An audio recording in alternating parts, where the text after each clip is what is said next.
भाई हिलने जैसा महसूस हुआ। जल्दी जल्दी कमरे से निकला तब तक वो शांत हो चुका था। 2 सेकंड का था कम से कम। एक झटका सा महसूस हुआ था। टाइम क्या बताएंगे, इतने में खत्म हो गई। हाँ, हल्का मेरे को लगा कि मैं सो रहा था, मैं थोड़ा हल्का हिल रहा हूँ। मेरे को लगा कि ये ज्यादा नहीं 2 सेकंड 2.5 सेकंड के आसपास हुआ होगा इतना। भाई हिलने जैसा महसूस हुआ। नहीं भागा नहीं, मेरे को लगा पता नहीं क्या है, लेकिन एहसास तो हो गया था कि ये भूकंप ही है। तो मैं उठा ही नहीं, मेरे को लगा अब तो दिन में पता ही चल जाएगा, हाँ ये तो भूकंप ही होगा। खड़ा था जी उस टाइम पे, वो कुछ काम कर रहा था। तेज झटका सा महसूस हुआ, फिर जल्दी जल्दी कमरे से निकला तब तक वो शांत हो चुका था। 2 सेकंड का था कम से कम।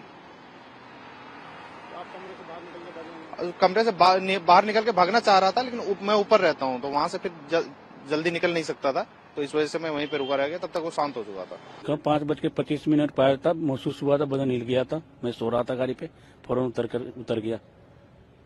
कितनी देर तक का भूकंप था? मतलब एक झटका सा महसूस हुआ था। टाइम क्या बताएंगे, इतने में खत्म हो गई। भूकंप आया था, बहुत स्पीड से आया था और आया था वो 5:36 के करीब आया था। हाँ, कितनी देर का भूकंप था? कम से कम ऐसा था, कम 10 सेकंड का। काफी तेज आया था। काफी तेज आया था। आप उस टाइम पे मैं उस टाइम पे बैठा था।